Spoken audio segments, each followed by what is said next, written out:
प्रभु राम देव भगवान अल्लाह खुदा ईश आदि नाम एक ही शक्ति के हैं। वो कैसा है, कहां है, कैसे मिलता है, किसने देखा है? ये प्रश्नवाचक चिन्ह पूर्ण रूप से हटाने के लिए अवश्य सुनिए जगत गुरु तत्वदर्शी संत रामपाल जी महाराज के अमृत वचन, सर्व पवित्र धर्मों के पवित्र शास्त्रों के आधार पर। अध्यात्म का सही मार्ग और सही मार्गदर्शक न मिल पाने के कारण ही लोगों को अपने कष्ट और समस्याओं को भुगतना पड़ता है। अमरोहा उत्तर प्रदेश की रहने वाली पिंकी जी भी उन्हीं लोगों में से एक हैं। इनके पिताजी नशे की लत से ग्रस्त थे।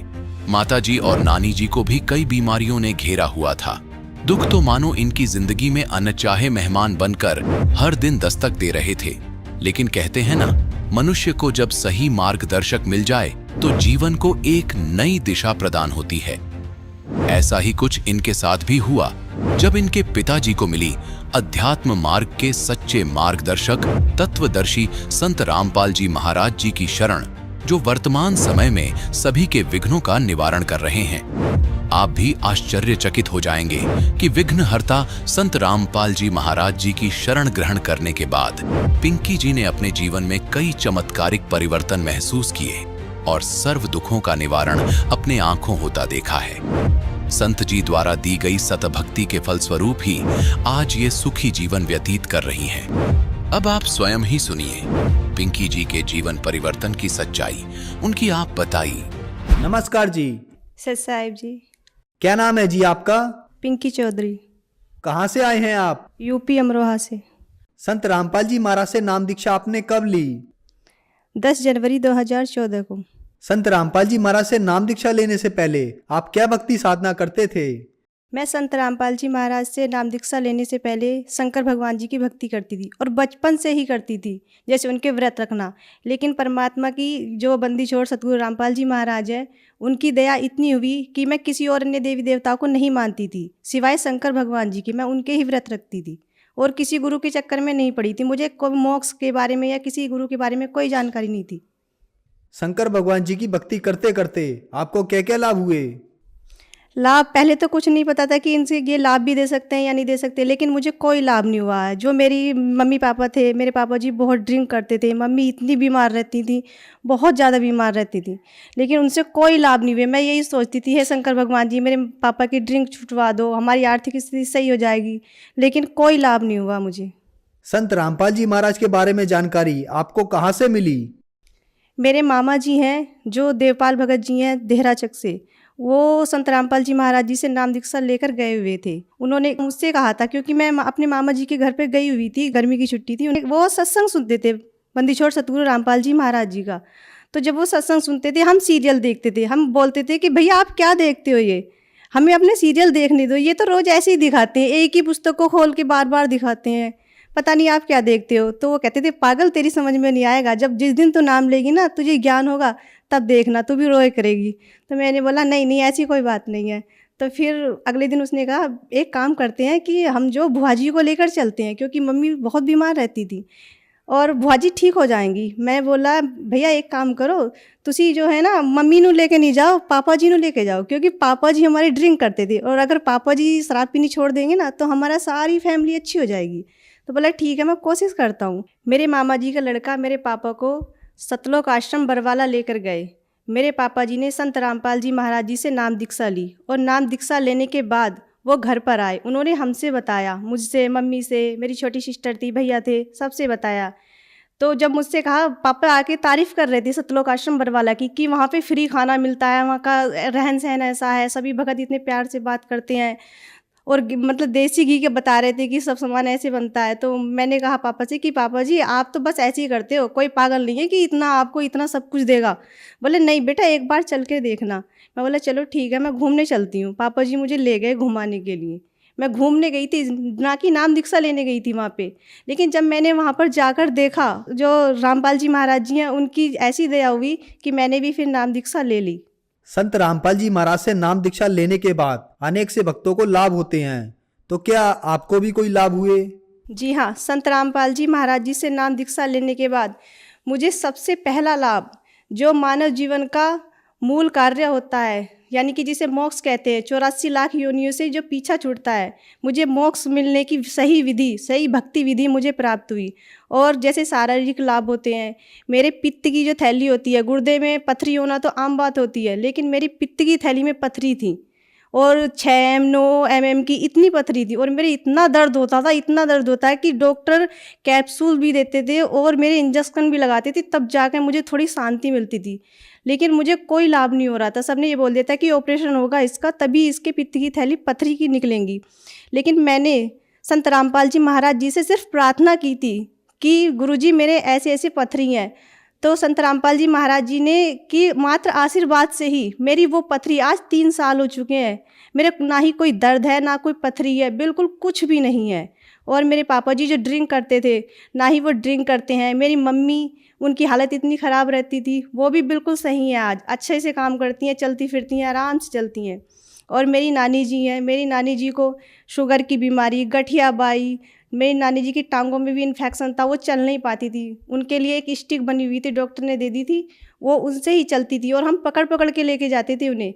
लेकिन संत रामपाल जी महाराज जी से नाम दीक्षा लेने के बाद आज वो बिल्कुल सही हैं। अगर किसी को विश्वास नहीं आए तो मेरी नानी जी भी मेरे साथ हैं, आप देख सकते हैं, ये मेरी नानी जी है जो आज बिल्कुल सही सलामत आपके सामने खड़ी हैं। नमस्कार जी। सत्साई जी।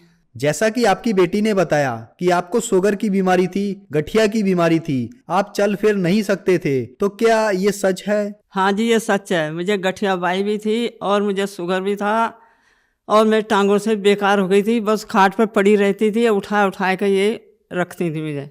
आज मैं बिल्कुल सही हूँ, सिर्फ सतगुरु रामपाल जी महाराज के आशीर्वाद से ही सही हुए, उनसे प्रार्थना लगाई थी। संत रामपाल जी महाराज से नाम दीक्षा लेने के बाद आपको बहुत लाभ प्राप्त हुए, आप भगत समाज को क्या संदेश देना चाहेंगे? जी, मैं भगत समाज से हाथ जोड़कर प्रार्थना करना चाहती हूँ कि जो आप दर दर की ठोकरें खाते हैं, कोई शिव जी की भक्ति करता है, कोई किसी और की भक्ति करता है, तो आइए और संत रामपाल जी महाराज जो हरियाणा में बैठे हुए हैं, जैसे हमारे परमात्मा कहते हैं कि पूरब पश्चिम उत्तर दक्षिण फिरदा दाने दाने नू सर्वकला सतगुरु साहिब दी हरियाणे हरियाणे नू, तो परमात्मा हरियाणे में आए हुए हैं, उन्हें पहचानो। क्योंकि आज जो शिक्षित समाज है, पहले तो ये धर्मगुरु हमारा बेवकूफ़ बनाते थे, हमारे जो दादा परदाता हैं वो पढ़े लिखे नहीं थे, लेकिन समाज तो शिक्षित है। हमारे जो सतगुरु रामपाल जी महाराज जो वेद शास्त्र खोल कर बता रहे हैं कि भगवान कौन है, उसकी पहचान करो।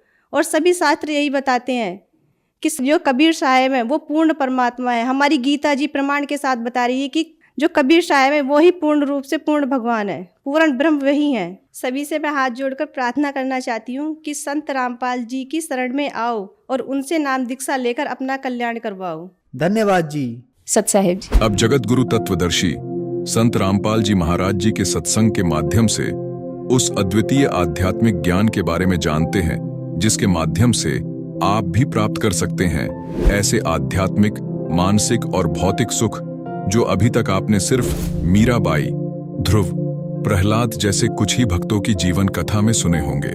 अब सुनिए तत्वदर्शी संत के संग शास्त्र अनुकूल भक्ति सत्संग, ऐसा अद्वितीय आध्यात्मिक ज्ञान जिसका है सर्वधर्मों के पवित्र शास्त्रों में प्रमाण। जब एक हेड ऑफ द डिपार्टमेंट यानी पंथ का प्रवर्तक भूत बन गया तो आगे अन्य क्या बनेंगे उस साधना से? इसमें बार बार कहने की आवश्यकता नहीं, बुद्धिमान को संकेत काफी है। अब परमात्मा ने इसलिए गुरु धारण किया कि आने वाले समय में लोग इस बात को कहीं काल के दूतों का दाव ना लग जा कि कबीर साहब ने कौन सा गुरु बनाया था। और दूसरा ये था कि रामानंद जी एक ब्राह्मण जाति में थे और इतना अभिमान हो गया था उनको अपने ज्ञान का कि वो किसी की बात सुनने को तैयार नहीं थे। और उनको उन मालिक को पता था कि जिस जीव का नाश होगा, और ये पिछले जन्मों में मेरी सेवा कर रखी है इसने, सतयुग के अंदर ये विद्याधर ब्राह्मण था और त्रेता के अंदर ये वेद विज ब्राह्मण था, इसने मेरी सेवा कर रखी है, इसको निकालना अनिवार्य है। जिस कारण से परमात्मा ने एक लीला की। जब वो 5 वर्ष के हो गए, एक 2.5 वर्ष के बालक का रूप धारण किया। और स्वामी रामानंद जी प्रतिदिन स्नान करने के लिए जाया करते थे गंगा घाट पे, पंच गंगा घाट, जहां पर ये ब्राह्मण लोग विशेषकर स्नान कराया करते थे। तो वहां ऋषि रामानंद जी 104 वर्ष के वृद्ध सुबह सुबह प्रतिदिन मुंह अंधेरा जाया करते थे ब्रह्म मुहूर्त में। गर्मियों का मौसम था। परमात्मा ने 2.5 वर्ष के बालक का रूप धारण किया और पौड़ियों पर लेट गए। अब रामानंद जी अंधेरे में जा रहे थे।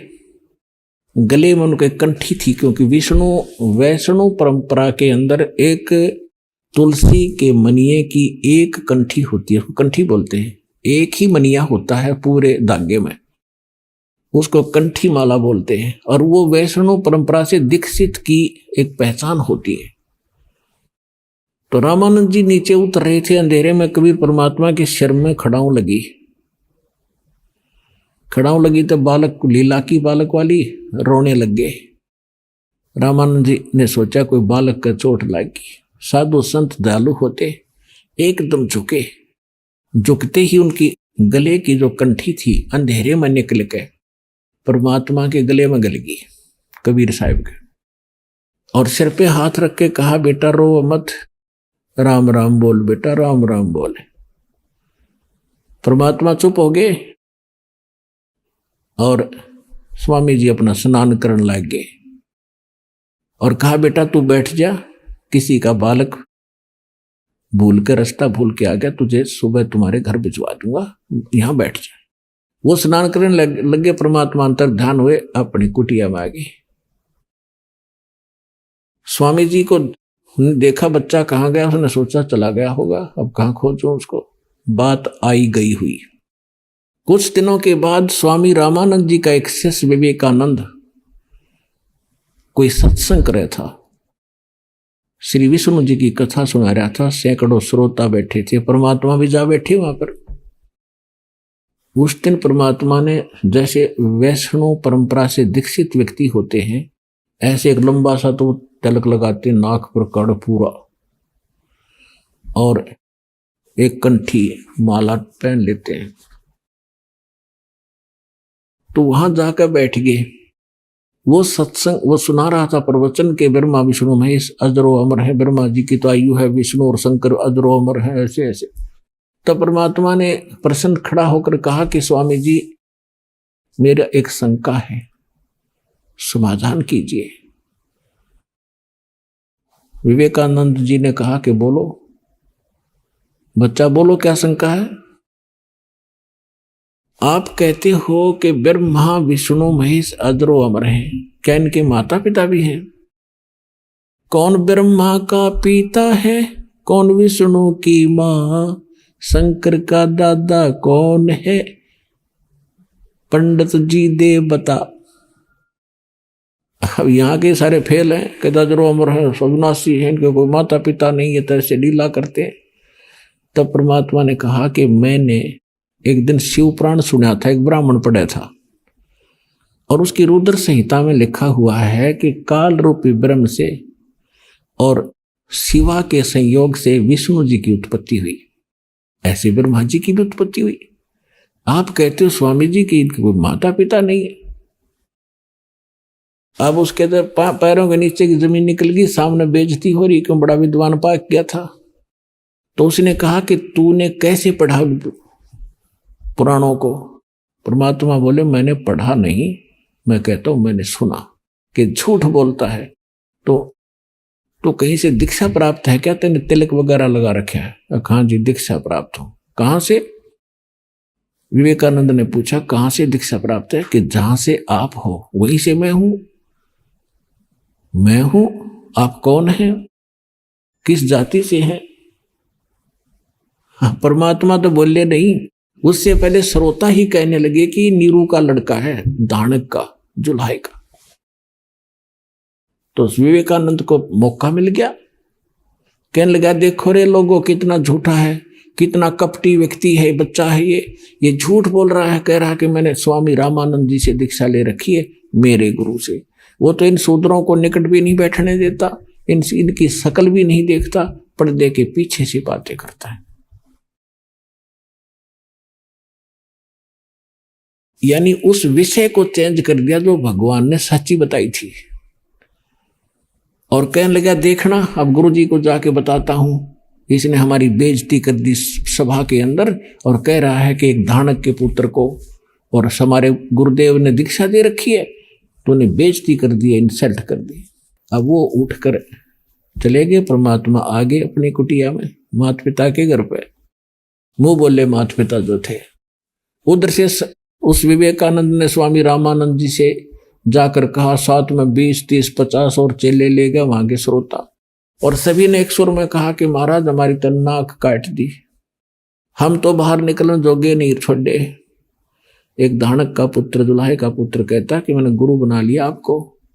परमात्मा सारी काशी में आग की तरह फैल गई यह बात, और सभी लोग धिक्कार रहे हैं। अगर ऐसा है तो बहुत बुरा है। तो रामानंद जी ने कहा कि वो झूठ बोलता है, मैंने कि उसको दीक्षा नहीं दी, उसको लाओ सुबह पकड़कर सबको बुला ले, सबके सामने कह दूंगा। विवेकानंद ने तो सबको बुला लिया, हजारों आदमी इकट्ठे कर लिए कि भाई झूठ बोल रहा था, देखियो गुरुजी धमकावेंगे। अब सुबह सुबह विवेकानंद वक्त से पहुंच गया जुलाहों की कॉलोनी में, लेकर 10 मस्टंडिया ने लाठी हाथ में ले रहे। अब पता लगा, कॉलोनी वालों ने देखा कि ये बदनीयत से आए हैं ये लोग, और घर पूछ रहे थे नीरू का। किसी ने शॉर्टकट जाकर बता दिया नीमा को कि क्या क्या कर दिया तेरे बच्चे ने, क्या गलती होगी तुमसे, ऐसे ऐसे कुछ ब्राह्मण लोग आपका घर पूछ रहे हैं, उनकी नीयत ठीक नहीं है, कुछ झगड़ा करने का उद्देश्य से आ रहे। नीमा समझ गई कि जरूर इस कबीर ने कुछ ना कुछ गड़बड़ करी है, यू करता ही रहता था। परमात्मा जहां जाकर छेड़ देते थे, क्योंकि वो आए इस उद्देश्य से थे, रोज उलाने आया करते। नीमा दुखी हो रही थी, तो उस दिन भी उसने कबीर जी को उठाया और कहा, बेटा तूने किसको क्या कह दिया। परमात्मा बोले, माता मैं क्या कहूं था, मैं कहता हूं सत्य, ये मुझे मारने दौड़ते हैं। तो मां ने कहा कि तू क्यों बोला करे बेटा, तू नहीं जानता है कसाई है और तुझे मार देंगे, मैं भी मर जाऊंगी बेटा, फिर हम कैसे जिएंगे। परमात्मा कहा करते, माता ये सब मेरे ही बच्चे हैं, ये मेरी बात को सुनते नहीं। तो मां धमकाया करती कि तू दादा पा के गया, छोटा सा बालक ने कहा मेरे बच्चे हैं, चुप रहा करे, मत तू शरारत ना कराया करे। तो उस दिन जब जाकर माई ने पता लगा, तो तुरंत उस झोपड़ी में गई जिसमें परमात्मा बालक रूप में सोए थे, उसको उठा के और खड़ा करके झोपड़ी के पीछे लिटा दिया। उसके ऊपर कपड़े डाल दिए, पुराने फटे पुराने, घास डाल दिया। बेटा बोलना मत, कोई निकम्मा आदमी आ रहा है तुझे पीटने के लिए। उनको शक था शायद इसी कारण से आ रहे होंगे। उन्होंने आते ही पूछा कि तेरा बेटा कहाँ है, कहाँ वो कबीर। उसको स्वामी जी ने बुलाया, हम पकड़ कर ले जाएंगे। तो वो कहने लगे, जी क्या बात होगी, मेरे बेटे ने ऐसी क्या गलती कर दी, कुछ कारण तो बताओ। कहने लगे वहां पता चलेगा कारण का। अंदर घुस गए, माई ने बताया नहीं, अंदर घुस गए कुटिया में, उथल पुथल कर दी डंडे के साथ, चारपाइयों को उछल दिया, कपड़े कुपड़े उछलने लग गए। कहाँ है, जोर जोर से चिल्ला रहे थे। परमात्मा पीछे छुपा रखे थे, उन्होंने सोचा ये बुढ़िया ने घना दुखी करेंगे माँ बाप को। बाहर निकल के उन कपड़ों से बाहर और खड़ा होके कहने लगा कि ए विवेकानंद, झोपड़ी के पीछे बैठा हूं, आजा। वो एकदम भाग कर गए, देखा तो वो पकड़ लिया। अब माता ने सोचा मैं बचाऊं, अपने बच्चे का बचाव करूं। बच्चे की बांह पकड़ दी, लिपट गई, उसको डंडों से पीट पीट कर मूर्छित कर दिया। नीरू को पता चला तो भागा, वो आया आगे से चलकर, उसने भी पकड़ने की चेष्टा की, उसको भी मार पीट कर कंडम करके वो ले गए घसीट कर। अब रामानंद जी के सामने जाके खड़ा कर दिया। रामानंद जी ने पर्दा लगा रखा था, अपनी झोपड़ी में आग गए, सामने कबीर साहब खड़े कर दिए 5 वर्ष के बाद। विवेकानंद जी ने कहा कि देखो स्वामी जी, ये नीरू का लड़का कबीर आ गया है। अंदर से ही झोपड़ी के अंदर से पर्दा लगा रखा है, परमात्मा बाहर खड़े और वहां प्रसन्न उत्तर करते हैं। अब गरीबदास जी ने कितना अच्छा चित्रार्थ किया है वो सुनाते। आडा पर्दा लाए कर रामानंद भोजनते, दास गरीब कुलंग छवि वो अदर डाक कूदनते। पर्दा लगा के आगे और अंदर से पूछ रहा है और गुस्से में हो रहा है और कहता है, कौन तुम्हारी जात है, कौन जात कुल पंथ है, कौन तुम्हारा नाम है। दास गरीब आधीन गति फिर बोलत है बलि जाऊं मैं। रामानंद जी गुस्से में पूछ रहा है कि तेरी कौन जात है, तेरा कौन माँ बाप है, तेरा नाम क्या है। तो परमात्मा बाहर से बालक रूप में क्या बोल रहे हैं, जात हमारी जगत गुरु और परमेश्वर है पंथ, दास गरीब लिखत पढ़ मेरा नाम निरंजन कंथ। परमात्मा ने कहा कि मेरी जात पूछते हो स्वामी जी, तो मैं जगत गुरु हूं, सबको ज्ञान देने के लिए आया हूं। और मैं किस पंथ से संबंधित हूं, मैं परमेश्वर पंथ है मेरा। एक ईश, एक ईश्वर, एक परमेश्वर। गीता अध्याय नंबर 15 के श्लोक नंबर 16 और 17 में 3 पुरुष हैं, 3 ईश हैं, 3 पुरुष हैं। ईश कहो, सरपुरुष इसको ईश समझो, 21 ब्रह्मांड का स्वामी ये ब्रह्म है। और अक्षर पुरुष ये 7 संग ब्रह्मांड का स्वामी है, इसको ईश्वर समझो, उस ईश से श्रेष्ठ। और चौथा जो परम अक्षर ब्रह्म है वो परमेश्वर है, इन ईश से भी श्रेष्ठ, ईश्वर से भी श्रेष्ठ परमेश्वर। तो उस कहते में मेरा जो मार्ग है उस परमेश्वर वाला है। जात हमारी जगत गुरु और परमेश्वर है पंथ, दास गरीब लिखत पढ़ मेरा नाम निरंजन कंथ। और वेदों में जो लिखा है ना भगवान, वो मैं ही हूं। अब इस बात का दुख हो गया रामानंद जी को कि छोटी सी जाति में उत्पन्न लड़का और कैसी बकवास कर रहा है। रे बालक सुन दुर्बुद्धि घटमट तन आकारे, दास गरीब दर्द लगा जब हो बोले सिरजनहारे। परमात्मा ने अपने आप को परमात्मा कह दिया तो रामानंद जी का घना दुख हो गया। कहने लगा, रे बालक सुन दुर्बुद्धि, ए बुद्धि भ्रष्ट बालक। और रामानंद जी भगवान को कैसा मानते थे, जैसे आपका और हमारी बुद्धि का सतर था ऐसा ही इन विद्वानों का सतर था।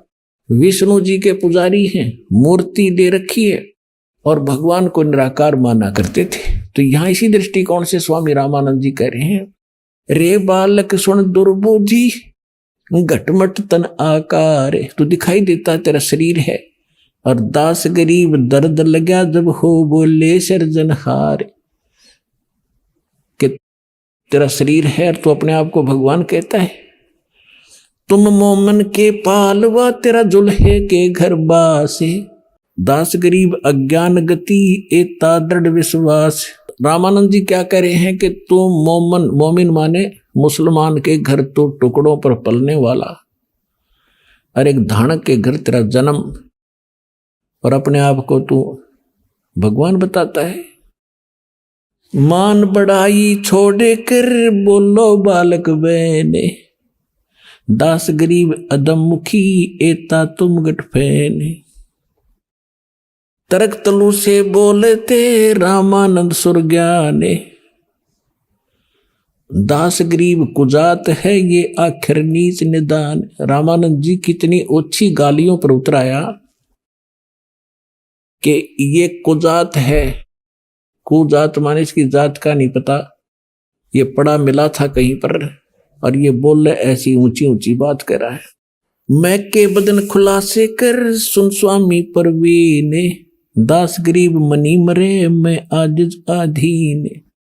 अब परमात्मा कहते हैं, हे स्वामी जी, जैसे एक नेक शिष्य और गुरु के साथ जो व्यवहार करना चाहिए वो तरीका बताते हुए, अपनाते हुए कहते हैं, गुरु जी तो गालियां दे रहे हैं और परमात्मा विनम्र भाव से और करबद्ध होकर कह रहे हैं कहते स्वामी जी मैं जो कह रहा हूं मैं सचमुच वही हूं और आप हमारे गुरुदेव हैं, कुछ भी कहो आपकी सब बातें सिरोधार्य है।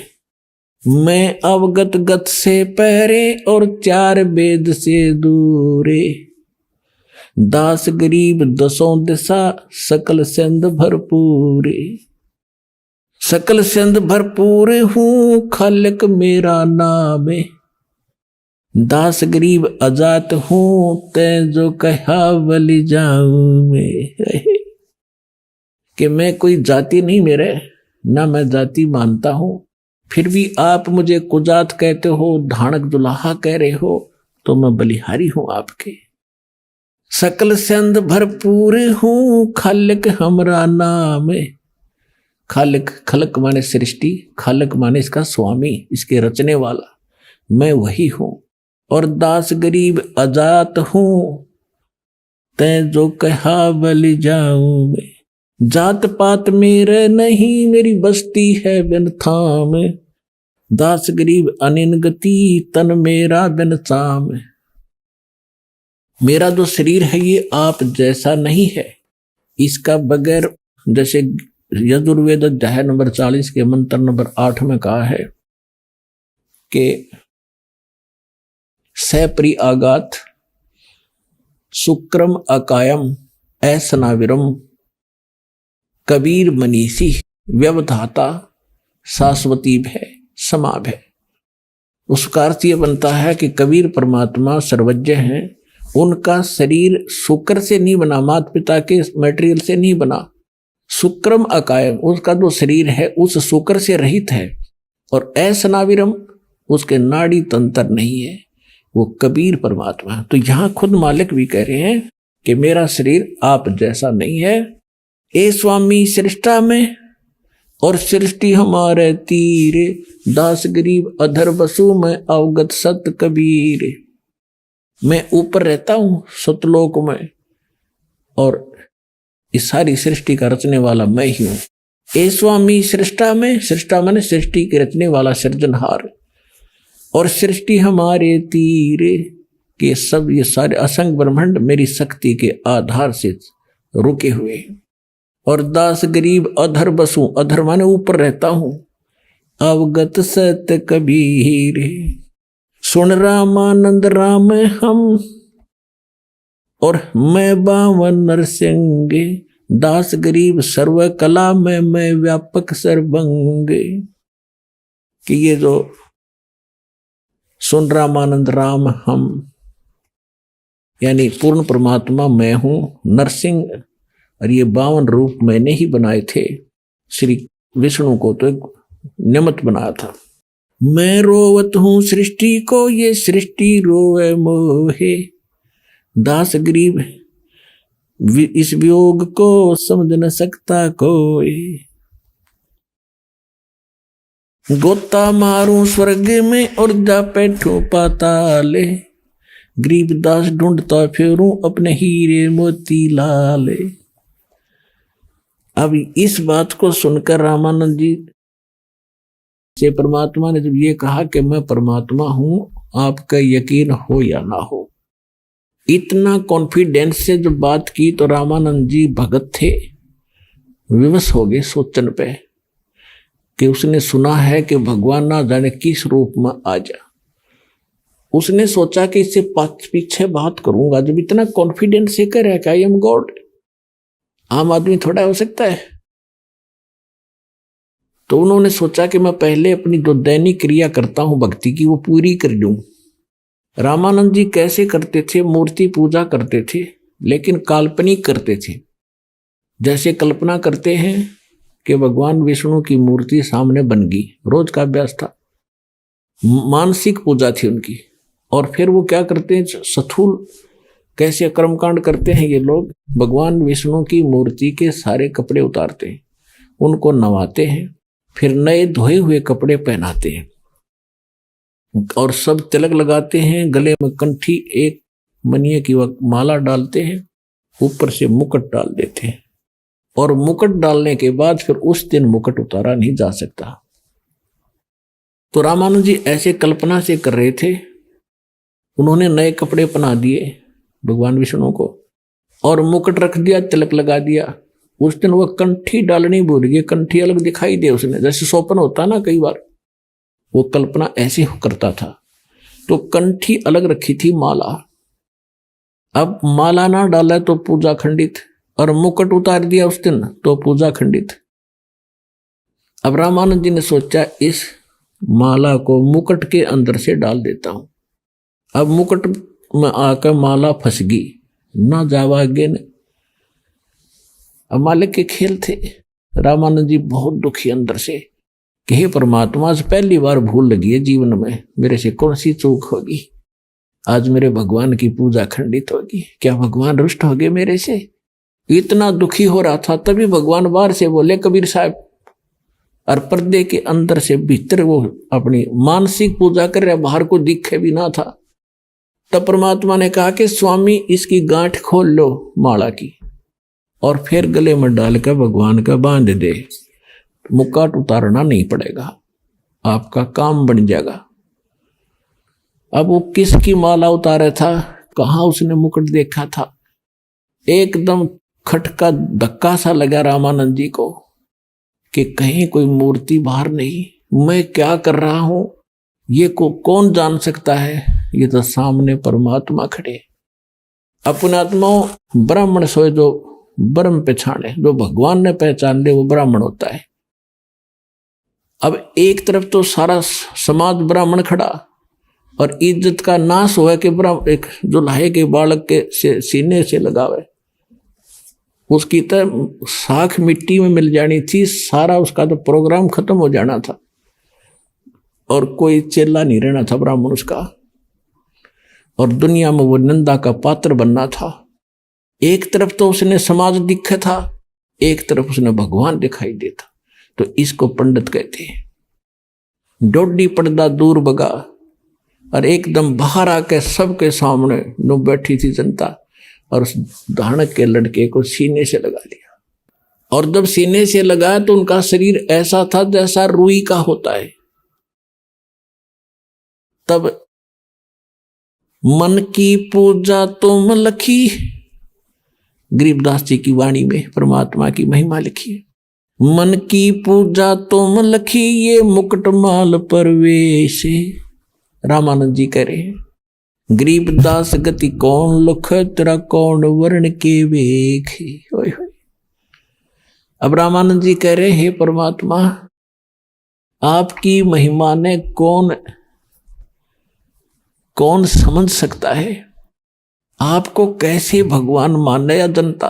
आप किस तरह रूप में खड़े हो, एक छोटा सा बालक धोती बांधे, सिर पर टोपी पहने खड़ा, धोती बांधे खड़ा सिंपल सा, और किस वर्ण में, जुल्हे का घर तो वैसे आपकी लीला कर रहे हो। तो कहते हैं, मन की पूजा तुम लखी, ये मुकुट माल परवेश। गरीबदास गति कौन लखे, तेरा कौन वर्ण के भेख। ये तो शिक्षा तुम दई, ये मान ली मन मोरे। गरीबदास को मल पुरुष, और हमरा बदन कठोरे। गरीबदास जी कह रहे हैं कि स्वामी रामानंद जी ने जब उनको सीने से लगाया, डोढ़ी पर्दा दूरे कर वो लीन्या कंठ लगाए। गरीबदास गुजरी बहुत जब बदन मिलाए। कहते एक तरफ तो सारा समाज खड़ा, ब्राह्मण समाज, और एक तरफ भगवान खड़े। कहते हैं उस महापुरुष ने, उस ब्राह्मण ने समाज को नहीं देखा, परमात्मा को देखा, जिसके लिए वो भटक रहा था सामने खड़ा, तो सीने से लगा दिया। कहते मन में तो बहुत बीती, के कहेगी जनता, लेकिन भगवान खड़ा जिसके लिए भटक रहा, और उम्र खत्म होने को हो रही, 104 साल का बूढ़ा हो रहा, तुरंत सीने से लगा लिया। अब क्या कहते हैं, ये तो दीक्षा तुम दी, ये मान ली मन मोरे। गरीबदास को मल पुरुष, और हमरा बदन कठोरे। कि हे परमात्मा, आपको कैसे परमात्मा मानना या बड़ी जनता, आप किस रूप में खड़े हो, किसके घर में आपकी लीला पर हो रही है। एक धानक रूप में आप पल रहे हो। तो परमात्मा ने फिर काफी इनको समझाया। जब रामानंद जी ने परमात्मा से तन मिलाया, बाकी सब उठ कर चले गए। पंडित जी तो सारे खिसक गए। एक बुढ़ापे में दिमाग खराब हो गया भाई, रामानंद जी का दिमाग चल गया, इसने दानक के लड़के को छू लिया, ये तो गया काम तय, अब जाओ तो जाओ। फिर परमात्मा और वो प्यारी आत्मा रामानंद जी दोनों रह गए। काफी देर चर्चा हुई। लास्ट में रामानंद जी ने कहा, मैं बच्चा समाधिस्थ होता हूं, आपकी सारी बात मुझे समझ में आ रही है, लेकिन मैं वहां तक जाता हूं, सारी उम्र मैंने ऐसे कर दिया। तो रामानंद जी ने परमात्मा से कहा कि एक बात बताओ दाता, आपने एक झूठ बोली और परमात्मा झूठ नहीं बोलते हैं। परमात्मा बोले क्या झूठ बोली? कि आपने ये कहा सबको कि मैंने आपको दीक्षा दे रखी है। मैंने आपको कब दीक्षा दी? पर परमात्मा ने कहा कि एक याद करो, एक दिन आप स्नान करने गए थे, मैं वहां घाट पर लेटा हुआ था, मुझे निद्रा आ गई थी और आपकी खड़ाऊ मेरे सिर में लगी थी और आपने कहा था बेटा राम राम बोलो, आपने दीक्षा दे दी, मैं आ गया, आप मेरे गुरु, मैं आपका चेला। तो उसके ध्यान में आई कि वो बच्चा तो छोटा था, आप तो 5 वर्ष के, 2.5 वर्ष के बालक का और 5 वर्ष के बालक का डबल डिफरेंस हो जाता है एज में, हाइट में, यानी कद में। तो उन्होंने कहा कि वो तो छोटा बालक था, आप तो बहुत बड़े हो।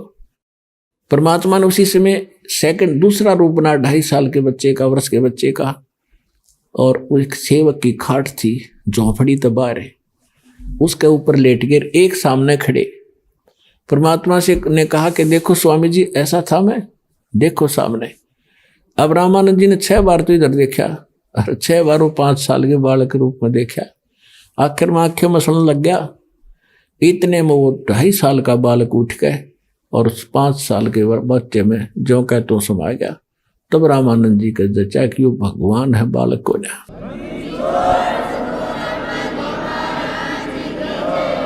फिर रामानंद जी ने कहा कि बच्चा एक बात और बता, क्योंकि वो मन जो है ज्यादा ही शंका पैदा करता है जब सच्चाई के निकट आता है, सैकड़ों प्रश्न उठा देता है।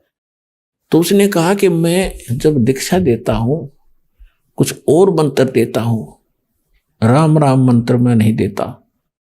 परमात्मा ने कहा आप ओम मंत्र देते और उसको गुप्त रखने के लिए कहते हैं। जैसे हम सच्चाई बोलते हैं, ये हमारा मंत्र नहीं है, तो पहले जो राम राम बोला करते थे ये मंत्र नहीं था, मंत्र वो ओम नाम ही देते थे। ओम नमः शिवाय ये अलग देते थे, ओम भगवते वासु, ओम नमः भगवते वासुदेव ये अलग नाम होता, और सिंपल ओम नाम देते थे, उसको गुप्त रखने को कहा करते थे। रामानंद जी ने सोचा भाई ये तो बालक के विघ्न है, ये तो सचमुच खुदा आ गया, भगवान आ गया। फिर उसने पूछा कि एक बात बता बच्चा, मैं जिसको दीक्षा देता हूं उसको एक मन वो देता हूं कंठी, जिसमें एक तुलसी का मनिया होता है, वो है तेरे पास? वो तो निधि मैंने अकेले वो नीचे से निकाल के दिखा दी, या उस दिन आपने डाली थी घाट के ऊपर। रामानंद जी तो चरणा में बैठ गया चुप करके, बालक हो रहे भाई।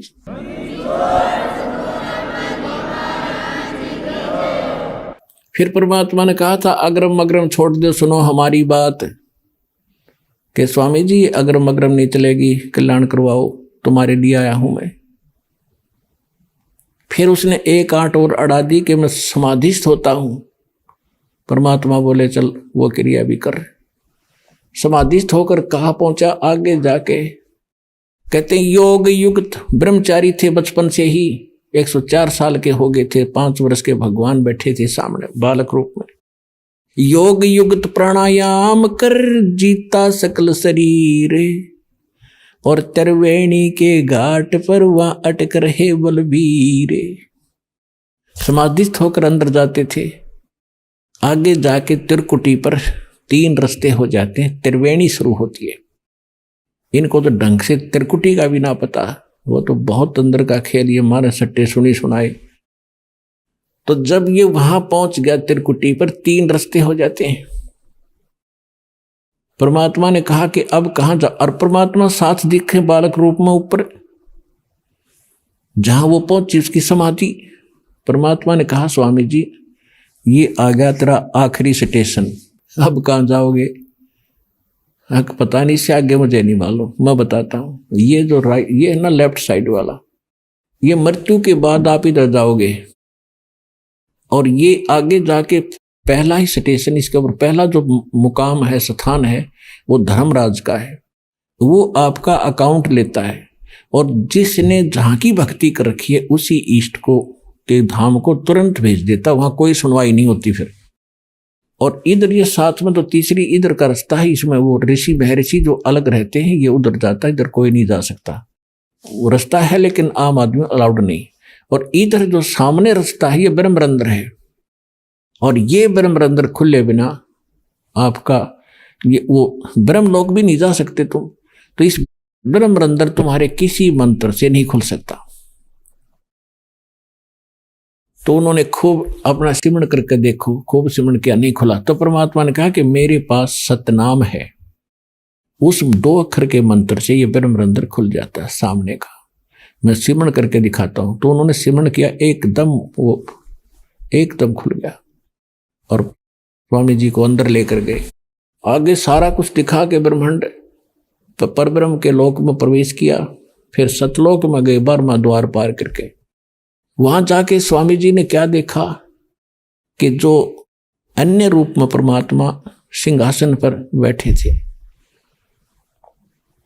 और एक रोमकूप में करोड़ सूर्य मिला दे, करोड़ चंद्रमा, वो भी फीका पड़े, और नीचे से वो बालक रूप में जा रहे उनके साथ में। तो वहां जाकर क्या देखा, जो एक चमर उठा के छोटे से बालक और करने लग गए ऐसे भगवान के ऊपर। तो रामानंद जी ने सोचा ये है परमात्मा जो तख्त पर बैठा, सिंहासन पर बैठा, और ये कबीर यहाँ का कोई इनका निकटतम सेवक है। इतने में वो सिंहासन वाला भगवान खड़ा हुआ, और 5 वर्ष के बालक बैठ गए उस सिंहासन पर, और वो तेजों में शरीर परमात्मा 5 वर्ष के बालक में समा गया। अकेले वो बालक रूप परमात्मा कबीर जी असंख्य ब्रह्मांड के सिंहासन पर विराजमान थे।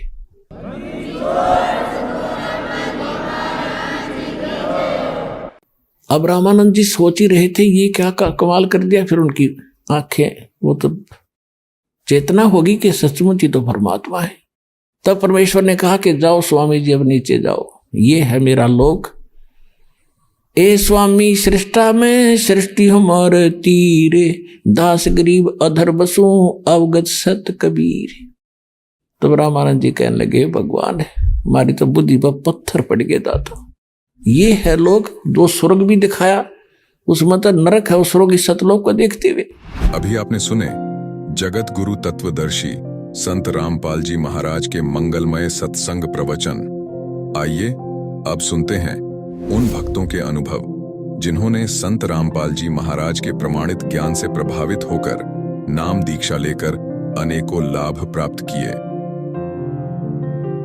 दर्शकों, प्रत्येक श्रद्धालु अपने गुरु को सच्चा गुरु मानता है और उनके द्वारा बताई गई सभी भक्ति साधना करता है, लेकिन उसका अपने गुरु पर विश्वास तो तब डगमगा जाता है जब सभी भक्ति साधनाओं को करते हुए भी कष्ट पर कष्ट आते हैं, कोई लाभ नहीं मिलता, और दूसरी तरफ उनके गुरु भी ये कहकर टाल देते हैं कि ये तो आपके प्रारब्ध कर्म है, इन्हें तो आपने भोगना ही पड़ेगा। कहते हैं जब इंसान के पास कोई चारा नहीं बचता तब वह भगवान को याद करता है। आज हम आपको एक ऐसे ही श्रद्धालु का सच्चा अनुभव सुनाने जा रहे हैं। ये है आशाराम जी, जिन्होंने 32 साल तक राधा स्वामी पंथ में भक्ति साधना की, लेकिन इन सभी साधनाओं को करते करते कब इनके परिवार के ऊपर दुखों का पहाड़ टूट पड़ा कि इन्हें पता ही नहीं चला। आंखें तक खराब हो गईं। परिवार में प्रेत बाधा का साया छा गया। इनके पूरे घर में प्रेत बाधा से घमासान मचा था। इसी बीच इन्हें एक ऐसी पुस्तक मिली, ज्ञान गंगा, जिसने इनकी जीवन की राह आध्यात्मिकता की ओर मोड़ दी, और इनके पूरे परिवार ने संत रामपाल जी महाराज से नाम दीक्षा ली। उसके बाद तो इनके जीवन में खुशियों की बौछार हो गई। इनकी आर्थिक, शारीरिक और पारिवारिक स्थिति ठीक हुई। साथ ही प्रेत बाधा की समस्या से भी जड़ से छुटकारा मिला। जो लाभ इन्हें 32 साल से राधा स्वामी पंथ में नहीं मिले, वे सभी लाभ संत रामपाल जी महाराज की शरण में आने के केवल कुछ ही समय बाद मिलना प्रारंभ हो गए। आइए अब सुनते हैं संत रामपाल जी महाराज से नाम दीक्षा लेकर खुशहाल जीवन जीने की सच्ची कहानी, आशा राम जी की अपनी जुबानी। जी नमस्कार। नमस्कार जी। क्या नाम है सर आपका? आसाराम है जी। आसाराम जी, कहाँ से आए हो आप? हम जी पदमपुर गंगानगर से। सर, संत रामपाल जी महाराज जी से जुड़ने से पहले आप क्या भक्ति साधना करते थे? राधा स्वामी में थे जी। राधा। कितने साल तक भक्ति की आपने? हमने जी 32 साल तक करी। क्या आपको वहाँ से कोई विशेष लाभ भी मिला? नहीं जी, कोई लाभ नहीं मिला। दुख ही दुख मिले। हमारे घर में भूत नाचने लगे। हमारी जो बड़े लड़का है उनकी घरवाली मर गई, भूत ने तोड़ दी। और उसके बाद में छोटी और है बहू जो लड़के की, उसके अंदर भूत आने लगे। हमारे घर में जितने भी डांगर पशु थे वो बिल्कुल एक बार दूध काट लिया दूसरा नहीं निकाल सकते थे।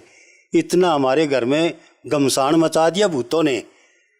तो कोई हाल नहीं। हमने फिर हमारे गुरु चरणजीत से कहा भी हमारे घर में तो ये हाल हो रहा है, हम तो सुखी नहीं है, हमारे बहुत दुख है जी, इसको कम करो। तो वो बोलो ये जगह दुख है ये तो भोगना ही पड़ेगा, चाहे हंस कर भोगो चाहे रो कर भोगो, ये भोगना पड़ेगा और बाद में आपको सुख हो जाएगा अगले जन्म में, इस जन्म में तो दुख करना पड़ेगा ये। तो मैंने बोले ये क्या है, आप फिर क्या काम करते हो? बात हुई हमारी चरणजीत से आमने सामने।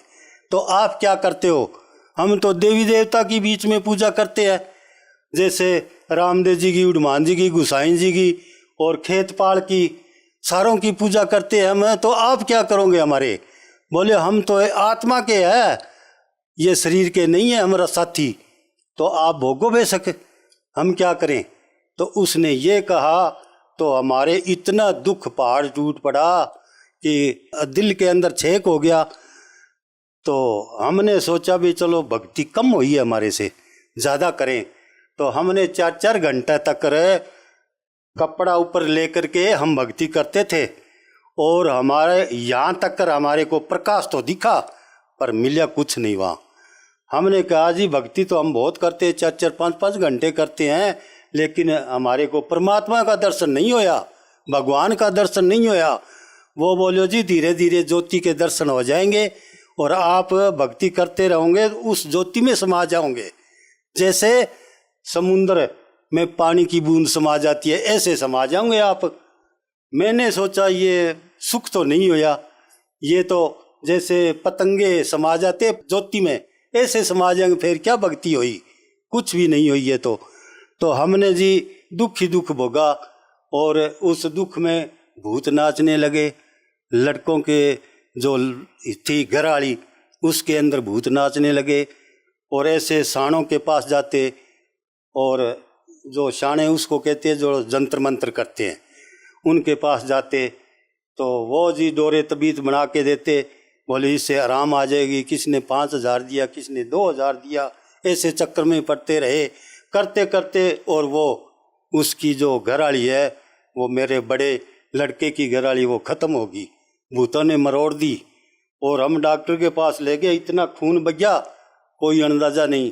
वो बोले ये नहीं बचेगी, ये तो प्रेत में आ गई है, बाधा में आ गई है, आप इसको घर ले जाओ। तो वो जब घर में ले आए तो हमारे ऊपर से छत ऐसे जैसे नीचे आएगी ऐसे भूत ऊपर नाचते थे। और जो खुरली है ठाण है उसके अंदर टूने तबीत, और जो गेट है गेट के पास टूना तबीत। हमारा तो कोई हाल ही नहीं रहा। तो हम सोचते भाई ये देवी देवते मना रहे हैं तो ये राधा स्वामी क्या कर रहा है, चरणजीत क्या करेगा हमारे तो चक्कर यही। हमारे जितने दुख पड़ते हम ज़्यादा भक्ति करते, दुख कम नहीं हुआ बिल्कुल ही। और हमारा शरीर तकड़ा पूरा था और हम भक्ति कर करके सूख के जमा भी अभी हमारे कोई अंदर सत्य नहीं है, ऐसे ही हम बोल रहे हैं अंदाजे से। और इतने दुखी होए राधा स्वामी में, मेरे जितना कोई दुखी नहीं होएगा। हाँ, आँख भी फूट गई जी, ये आंखें हमारी बिल्कुल खराब हो गई। ये राधा स्वामी ने खराब की? स्वामी ने करी है ये खराब, और किसी ने नहीं करी। देवी देवता मनाते थे और मेरे को गुस्सा आ गया। हमने वो थान थे, फोटो थे, सब बाहर निकाल कर फेंक दिया। जैसे रामदेव जी, गुसाई जी, खेतपाल, हनुमान जी के सारे की पूजा करते थे, वो हमने चक्कर बाहर फेंके और मेरी आंख नीचे गिर पड़ी। लोगों ने कहा, अरे तेने ये देवी देवता को बाहर फेंके है जब तू तेरे कष्ट आया है, जब ये आंख खराब हुई है तेरी, कोई निकल कर पड़ गया है, तो आप उनकी पूजा करो।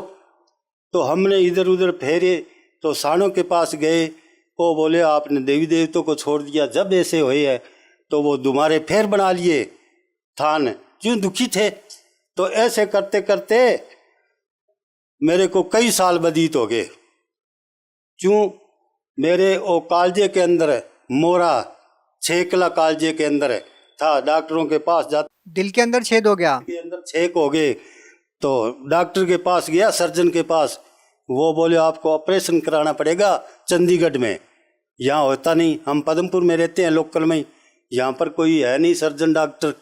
तो हम उनको बोले कितने लगेंगे, वो बोले 4-5 लाख लगेंगे। तो हम कहाँ से लेंगे, इतने पैसे है नहीं हमारे पास। तो हम रोते कर लाते, बहुत दुखी हुए। और उसके बाद में हमारे पशु थे, गां भैंस थी, वो मर जाती, कोई गौशाले में छोड़ कर आते, हमारे पास कोई दूध नहीं था।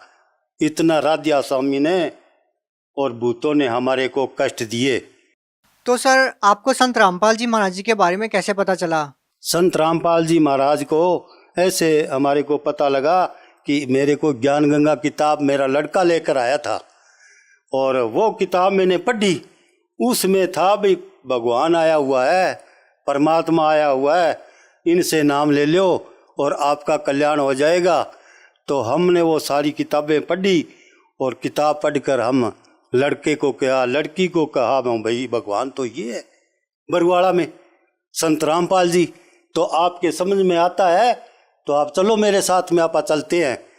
तो मेरी लड़की, मेरा जुआई और मेरा लड़का और मेरे घर, लड़के की घरवाली और मेरे घरवाली भगतमती, हम सारे चल पड़े। हमारी बहनें भी चल पड़ी, हमारे को पता ही नहीं था कहाँ है वो, कहाँ नहीं है।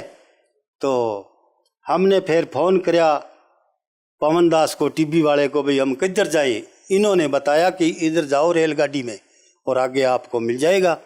तो वहाँ पर हमने जाकर देखा तो वहाँ पर लंगर है, रोटी, नहाने धोने का साबन है, सारी सुविधा, बिस्तरे ओढ़ने पैरने के। और हम वहाँ राधा स्वामी के तो बिस्तर बांध कर सिर पर जाते थे। आपके बिस्तर, आपकी रोटी, आपका सारा कुछ राधा स्वामी में। और वहाँ पर मिला तो हमने अचंभा होया, भाई भगवान तो यहीं है, यहाँ सारा कुछ मिलता है।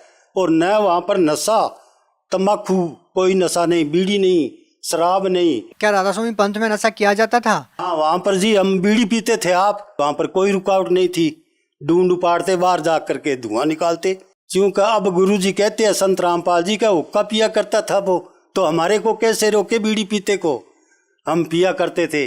और वहाँ पर आके बरुआड़ा में संत रामपाल जी ने आरोप लगाया कोई बीड़ी जर्दा और शराब, भांग, दतूरा कुछ नहीं पीना है, सीधा राम नाम का लेना है।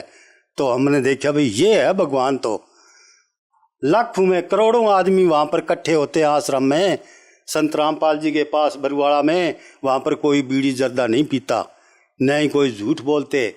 और बहुत ही अच्छा विचार देकर हमने वहाँ पर नामदान लिया। फिर सर जब आप राधा स्वामी पंथ के संत के पास गए अपने दुखों को लेकर, तो उन्होंने आपको कहा कि दुख तो भोगने से ही समाप्त होंगे।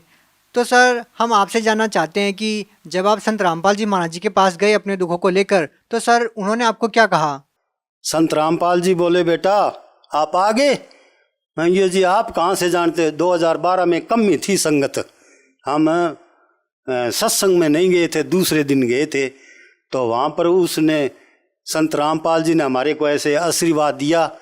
हम बोले जी हम तो राधा स्वामी से वहाँ से आए हैं, ब्यास से। बोले हैं, उन्होंने तो कर्म बिगाड़ दिया आपका, रोग देखो आपके कितने लगाए हैं, अब बेटा कोई रोग नहीं भोगना पड़ेगा। तो ठीक है जी, अभी हमारे को रोग नहीं भोगना पड़े तो हम सुखी हो जाएंगे। तो हमारे को कष्ट तो जरूर आए, पर गुरुजी ने, संत रामपाल जी ने साथ साथ में ही काट दिए रोग। एक बार थायरिंग रोग हो गया था, तो हमने वहाँ पर जा कर के कहा, गुरुजी हमारे को पानी भी नहीं पिया जाता, थायरिंग रोग बताते हैं डॉक्टर, तो हम तो मरने के लिए तैयार है। बेटा तेरे मौत थी और आज तुम बच गया, यहाँ आ गया, भक्ति करो बेटा आप ठीक हो जाएंगे। तो मैं उसी टाइम ठीक हो गया, खड़े खड़े हो गया जी। इतना मेरे को सुख दिया संत रामपाल जी ने। आपका थायराइड खत्म हो गया एकदम से? खत्म हो गया। मैंने फिर सरकारी डॉक्टर के पास गया, चेक कराया, डॉक्टर जी देखो मेरे रोग है क्या। आप कहते थे उम्र भर गोली खानी पड़ेगी। उसने देख करके हैरान हो गया, बोले ऐसे कैसे कट गई। मैंने कहा हमारा गुरु है संत रामपाल जी, बरवाड़े में रहते हैं, उन्होंने आशीर्वाद देकर हमारे को रोग काट दिया।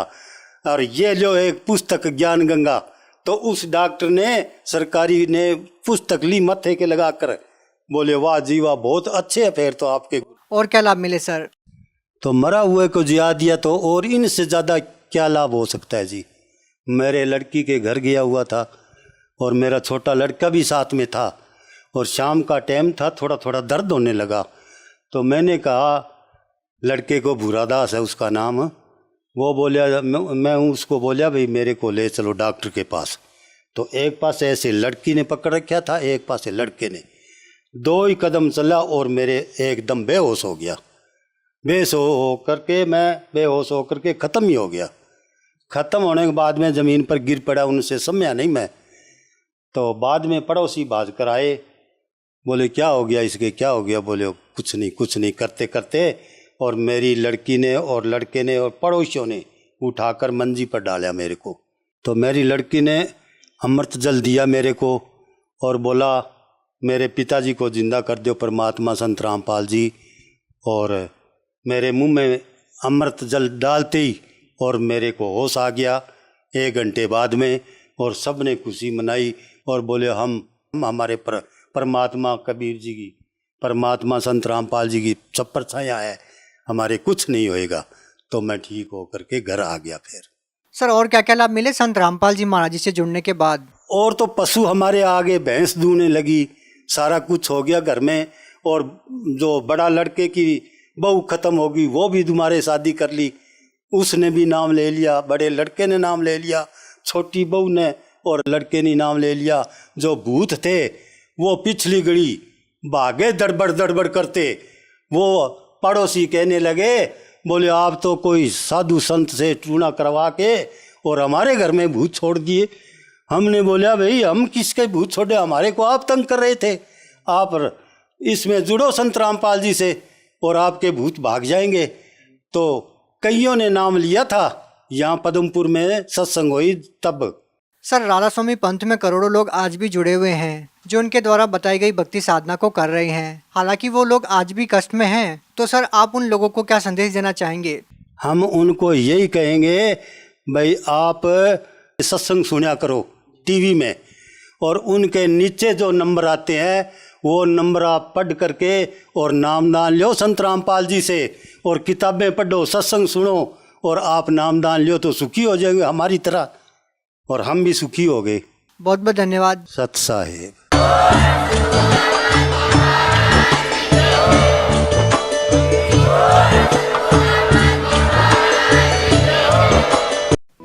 आप सुन रहे थे जगत गुरु तत्वदर्शी संत रामपाल जी महाराज के मंगल प्रवचन। अधिक जानकारी के लिए संपर्क करें